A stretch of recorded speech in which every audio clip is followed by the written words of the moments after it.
Hi friends, എല്ലാവർക്കും ആൽബിൻ അലോനയുടെ പുതിയൊരു വീഡിയോയിലേക്ക് സ്വാഗതം. ഇന്നത്തെ വീഡിയോയിൽ ഞാൻ നിങ്ങൾക്ക് പരിചയപ്പെടുത്തി തരുന്നത് കാണുമ്പോൾ പേടി തോന്നും എങ്കിലും അതീവ രുചികരവും ഒട്ടനവധി പോഷകങ്ങളാൽ സമ്പുഷ്ടവുമായ മുതലകളെ വളർത്തി അവയുടെ മീറ്റ് എങ്ങനെയാണ് പ്രോസസ്സ് ചെയ്ത് എടുക്കുന്നതെന്നാണ് ഈ വീഡിയോയിലൂടെ പറഞ്ഞു തരുന്നത്. മുതലകളെ വളർത്തുന്നതിന് ആദ്യമേ ചെയ്യുന്നത് പ്രകൃതിയുടെ സ്വാഭാവിക അവസ്ഥയിൽ വളരുന്ന മുതലകളുടെ മുട്ടകളെ എടുക്കുക എന്നുള്ളതാണ്. മുതലകൾ സാധാരണയായി ഇതുപോലെ പുല്ലുകൊണ്ടോ മണ്ണുകൊണ്ടോ ഉള്ള കൂട് ഉണ്ടാക്കി ഇതിലാണ് മുട്ട ഇടുന്നത്.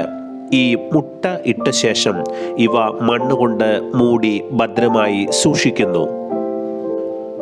ഓരോ കൂട്ടിലും 20-ൽ കൂടുതൽ മുട്ടകൾ ഉണ്ടായിരിക്കും. മുട്ടകൾ വിരിയുവാനായി ഇവ അടയിരിക്കേണ്ട ആവശ്യമില്ല. ആ ദിവസങ്ങൾ ആകുമ്പോൾ തന്നെ കൃത്യമായി മുട്ട വിരിയുകയും കുഞ്ഞുങ്ങൾ പുറത്തേക്ക് വരികയും ചെയ്യുന്നു. ചില മുട്ടകൾ വിരിഞ്ഞ് കുഞ്ഞുങ്ങൾ പുറത്തു വരാതിരിക്കുമ്പോൾ അവ മുട്ട പൊട്ടിച്ച് കുഞ്ഞുങ്ങളെ പുറത്തിറക്കുന്നതിന് സഹായിക്കുകയും ചെയ്യുന്നു. വിരിഞ്ഞു വരുന്ന കുഞ്ഞുങ്ങൾക്ക് വെള്ളത്തിലൂടെ ഓടി നടക്കുന്നതിനും സഞ്ചരിക്കുന്നതിനുമുള്ള കഴിവെല്ലാം ഉണ്ടായിരിക്കും. മുട്ട വിരിഞ്ഞു വരുന്ന കുഞ്ഞുങ്ങളെ പ്രത്യേക ടാങ്കിൽ സൂക്ഷിക്കുന്നു. അനേകം മുട്ടകൾ വിരിഞ്ഞ് ആയിരക്കണക്കിന് കുഞ്ഞുങ്ങൾ ഒരു ടാങ്കിൽ ഉണ്ടായിരിക്കും.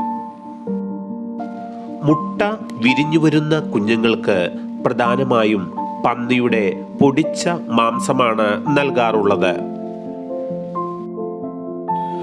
മുതലകൾ പുറത്തേക്ക് വരാതിരിക്കാൻ നല്ല ബലമുള്ള കമ്പികൾ കൊണ്ട് ഇതുപോലുള്ള കൂടുകളിലാണ് ഇവയെ വളർത്തുന്നത്.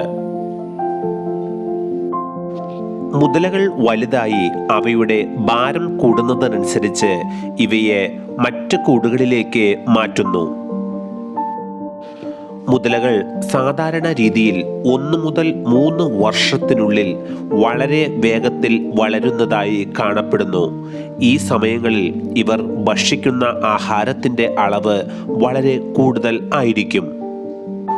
3 വർഷം കഴിഞ്ഞാൽ ഇവയുടെ വളർച്ച വളരെ സാവധാനത്തിൽ ആണ്. അതുകൊണ്ട് തന്നെ 2 മുതൽ 3 വർഷത്തിനുള്ളിലാണ് ഇവയെ പിടിച്ചെടുത്ത് മാംസത്തിനായി ഉപയോഗിക്കുന്നത്. നമ്മൾ സാധാരണ രീതിയിൽ കാണുന്ന മുതലകളെയല്ല വ്യാവസായിക അടിസ്ഥാനത്തിൽ വളർത്തുന്നത്. വായ് നീണ്ട് ഇരിക്കുന്ന അലിഗേറ്റേഴ്സ് എന്ന ഒരു ഇനത്തിൽപ്പെടുന്ന മുതലകളാണ് കൂടുതലായി വ്യാവസായിക അടിസ്ഥാനത്തിൽ വളർത്തുന്നതിന് ഉപയോഗിക്കുന്നത്. ഈ മുതലകൾ അത്ര അക്രമകാരികളല്ല. നമ്മുടെ നാട്ടിലെ കോഴിയെയും പശുവിനെയും ഒക്കെ കൂട്ടിലിട്ട് വളർത്തുന്നത് പോലെയാണ് ഇവർ മുതലകളെയും കൂട്ടിലിട്ട് വളർത്തുന്നത്. മുതലകൾക്ക് ആവശ്യമായ ഇറച്ചി നൽകുന്നത് നോക്കൂ.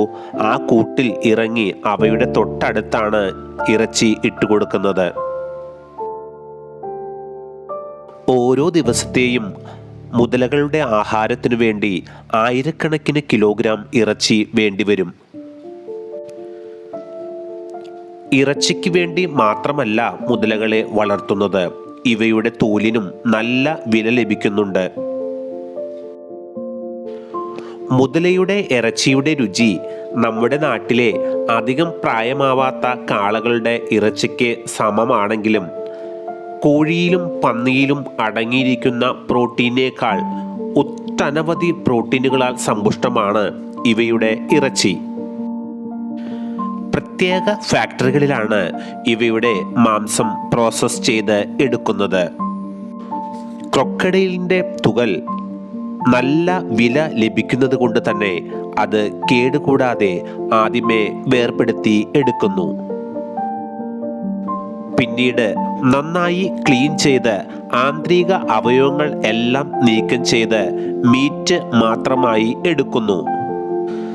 നന്നായി ക്ലീൻ ചെയ്ത് അണുവിമുക്തമാക്കിയ മീറ്റ് ആവശ്യാനുസരണം വിവിധ പാക്കറ്റുകളിൽ പാക്ക് ചെയ്ത് വിപണികളിൽ എത്തിക്കുന്നു. അതീവ രുചികരവും ഒട്ടനവധി പ്രോട്ടീൻസുകളാൽ സമ്പുഷ്ടമായ ഇതിൻ്റെ മീറ്റ് ഒട്ടനവധി വിഭവങ്ങളായി റെസ്റ്റോറൻറ്റുകൾ ഉപയോഗിക്കുന്നു. മുതലകളെ കൂട്ടിൽ മാത്രമല്ല വളർത്തുന്നത്, അതിൻ്റെ സ്വാഭാവികമായ ആവാസ കേന്ദ്രങ്ങളിലും ഇവയെ വളർത്തുന്നുണ്ട്. ഇതുപോലുള്ള ചെറിയ കുളങ്ങളിലോ തടാകങ്ങളിലോ മുതലയെ വളർത്താവുന്നതാണ്. ആയിരക്കണക്കിന് മുതലകൾ ഇവിടെ വളരുന്നത് കൊണ്ട് തന്നെ ഇവയ്ക്ക് ഭക്ഷണം എല്ലാം കൊണ്ടുവന്ന് കൊടുക്കുക തന്നെ ചെയ്യണം.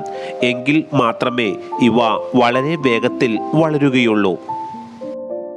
മനുഷ്യർ അധികം താമസമില്ലാത്ത ഒറ്റപ്പെട്ട ചില സ്ഥലങ്ങളിൽ മാത്രമേ ഇങ്ങനെ മുതലകളെ വളർത്തുവാൻ സാധിക്കൂ.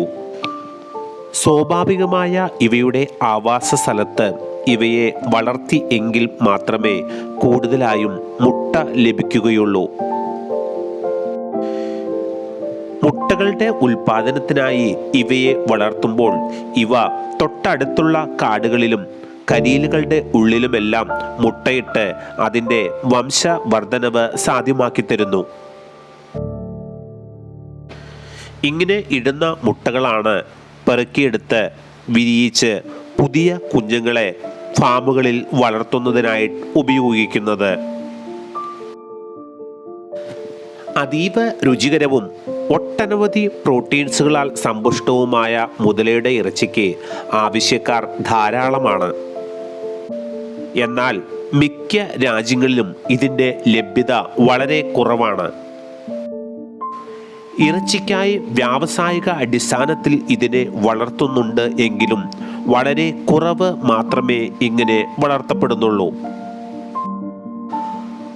ആവശ്യക്കാർ ധാരാളം ഉള്ളതുകൊണ്ട് തന്നെ ഇതിൻ്റെ ഇറച്ചിക്ക് വിപണിയിൽ നല്ല വില ലഭിക്കും. മുതലയെ ഇറച്ചിക്കായി വ്യാവസായിക അടിസ്ഥാനത്തിൽ കൂടുതലായി വളർത്തുന്നത് ബ്രസീലിൽ ആണ്. ചൈന തുടങ്ങിയ രാജ്യങ്ങളിലും ഇവയുടെ ഇറച്ചി ധാരാളമായി ഉപയോഗിക്കുന്നുണ്ട്. 2 മുതൽ 3 വർഷം വരെ പ്രായമുള്ള നല്ല വലിപ്പവും തൂക്കവുമുള്ള മുതലകളെയാണ് ഇറച്ചിക്കായി പിടിച്ചെടുക്കുന്നത്.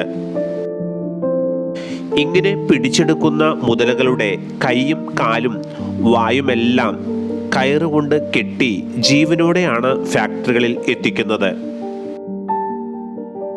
ഫാക്ടറികളിൽ വെച്ചാണ് ഇവയുടെ തോൽ നീക്കം ചെയ്ത് മീറ്റ് പ്രോസസ്സിങ്ങിനായി എടുക്കുന്നത്. ഈ വീഡിയോ നിങ്ങൾക്ക് എല്ലാവർക്കും ഇഷ്ടമായെന്ന് കരുതുന്നു. ആദ്യമായിട്ടാണ് ചാനൽ കാണുന്നതെങ്കിൽ സബ്സ്ക്രൈബ് ചെയ്യാനും വീഡിയോ ലൈക്ക് ചെയ്യാനും മറക്കരുത്.